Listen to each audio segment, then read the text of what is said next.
Terkait bencana tanah longsor, pemirsa pasca longsor yang menimbun akses utama warga di desa Kutabima, Cilacap, Jawa Tengah pada Jumat lalu, hingga kini warga masih kesulitan akses menuju rumahnya. Sementara itu warga yang rumahnya terdampak longsor masih bertahan di lokasi pengungsian. 5 hari pasca longsor, jalan utama di desa Kutabima masih tertutup material longsor. Warga yang akan menuju ke rumahnya masih kesulitan karena kondisi jalan yang rusak dan licin. Petugas gabungan dari BPBD Cilacap, TNI Polri dan relawan dibantu warga juga masih berupaya membuka akses jalan agar bantuan logistik bisa segera masuk ke wilayah terdampak.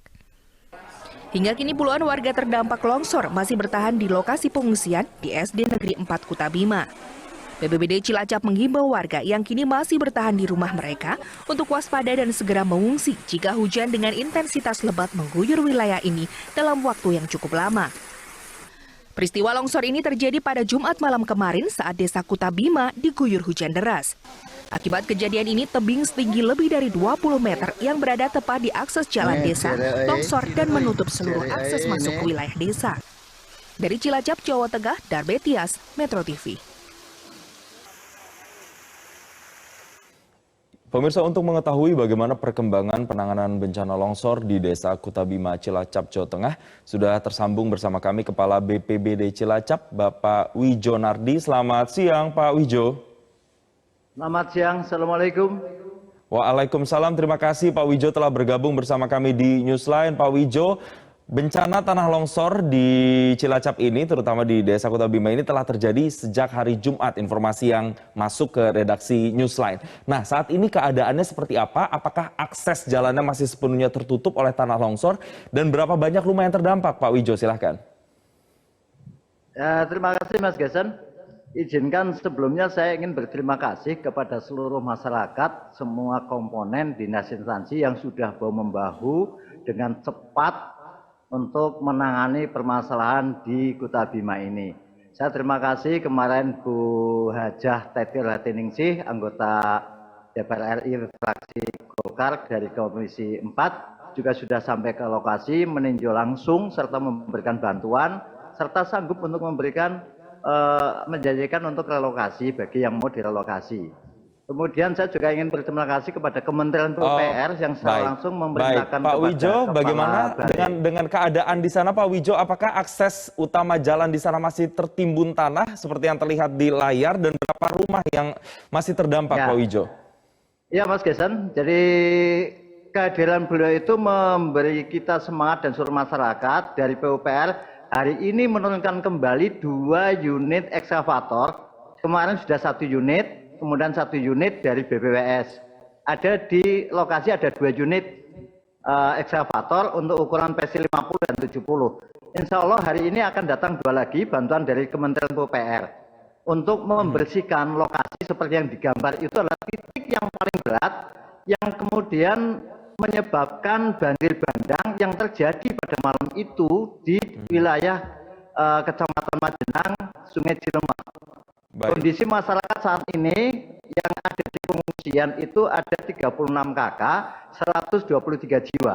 Alhamdulillah tertangani dengan baik. Semua kebutuhan konsumsinya di bulan puasa ini mulai dari buka sampai sahur semuanya kita terhandle dengan baik. Diawasi penuh dengan gizi dari Dinas Kesehatan.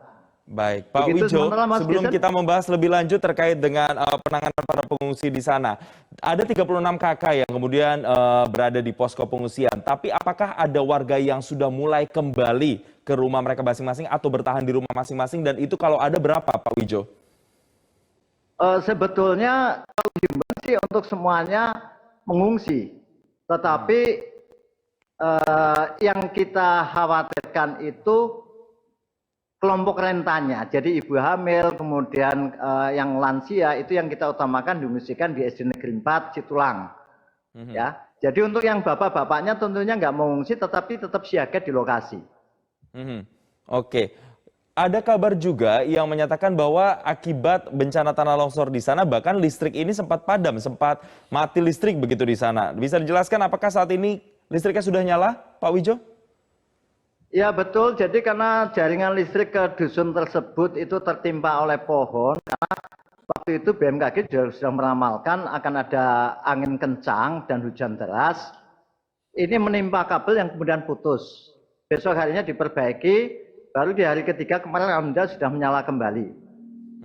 Baik, sudah menyala kembali, akses listrik sudah dapat dimanfaatkan oleh Ya. masyarakat. Kalau kita berbicara Ya. Desa Kuta Bima sendiri, ini memang daerah yang kerap kali terjadi tanah longsorkah atau ini pertama kali terjadi, Pak Wijo?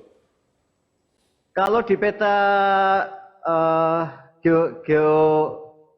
geografi kita, di peta geologi kita, untuk yang lokasi sekarang ini memang sudah digambarkan oleh Pak Wijo Kongko, itu potensi. Jadi baru sekarang ini terjadi. Tapi untuk di dusun sebelahnya, tahun yang lalu sudah pernah terjadi. Untuk yang di sini belum pernah terjadi. Oke, berarti di Desa Kuta Bima ini baru pertama kali terjadi. Sementara di wilayah lainnya ini pernah beberapa kali terjadi kejadian serupa. Bisa dijelaskan kepada kami, Pak Wijo, di wilayah Cilacap ini wilayah-wilayah mana saja yang pernah terjadi bencana tanah longsor akibat hujan deras ini, Pak Wijo? Ya, jadi Cilacap karena topografinya ada pegunungan dan laut, yang kita nggak punya cuma gunung api, hampir semua bencana itu ada. Untuk yang menyangkut dengan dataran tinggi itu tanah ambles kayak di Daya Luhur, kemudian tanah longsor yang baru masuk siang ini, nanti setelah ini saya akan ngecek lokasi adalah di Desa Karanganyar, Kecamatan Gandrung. Di Kecamatan Gandrung ada tanah longsor, tanah bergerak yang sama rapuh dan bahayanya, ada 24 kakak yang kemudian terancam, itu di Karanggintung. Ini sudah diuji oleh PVMBG untuk direlokasi. Tapi ada persyaratan untuk merelokasi mereka, kami juga kesulitan untuk mengadakan tanahnya. Nah, yang Karanggintung itu, maksud saya yang Karanganyar yang baru dilaporkan, kejadiannya bersamaan dengan apa yang terjadi di Kuta Bima. Ini laporan terakhir mengatakan bahwa pergeseran tanah itu antara 1 sampai dengan 1,5 meter. Oleh karena itu menjadi laporan, nanti saya akan ke lokasi. Baik, Pak Wijo, saya mau mohon penegasan lagi, berarti apakah semua warga yang terdampak di Desa Kuta Bima akibat bencana tanah longsor ini nantinya akan semuanya direlokasi, Pak Wijo? Untuk yang di Kuta Bima kami masih minta untuk segera ada kajian dari PVMBG Bandung, nanti rekomendasinya seperti apa. Biasanya ketika BPMBG memberikan rekomendasi ada 2 pilihan. Pertama, boleh tetap di situ dengan catatan. Misalnya nggak boleh membangun karena daya dukung lingkungannya nggak memungkinkan. Membangun dengan persyaratan tidak boleh terlalu berat. Atau total semuanya harus direlokasikan dengan risiko kalau tidak mau direlokasi maka akan terjadi ancaman yang lebih besar. Jadi kami akan menunggu dari hasil kajian PVMBG. Baik, Pak Wijo, apa yang masih menjadi kesulitan tim untuk bisa membersihkan puing-puing dan juga timbunan tanah longsor yang ada di Desa Kuta Bima ini, Pak? Alhamdulillah dengan kemarin dawuh dari Pak Menteri PUPR langsung mendawuhi ke Bu Wida dari BPJN Jawa Tengah.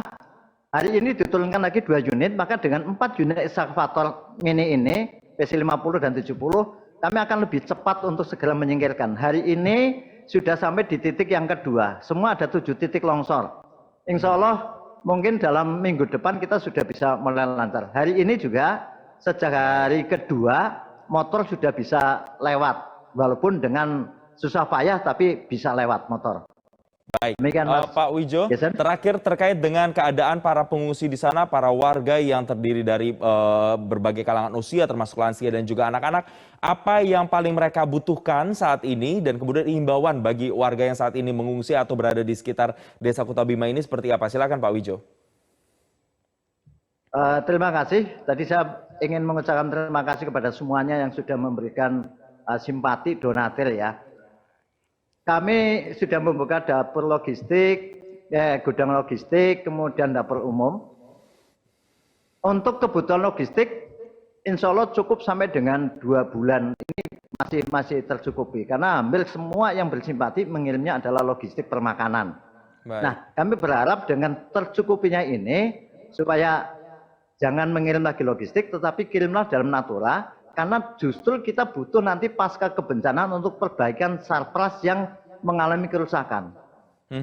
Baik. Jadi untuk makanan, logistik semuanya tercover dengan baik. Baik, untuk kebutuhan logistik ini sudah terpenuhi dengan cukup baik di sana. Terima kasih Pak Wijonadi, Kepala BPBD Cilacap telah bergabung dan berbagi informasi bersama kami di Newsline siang hari ini.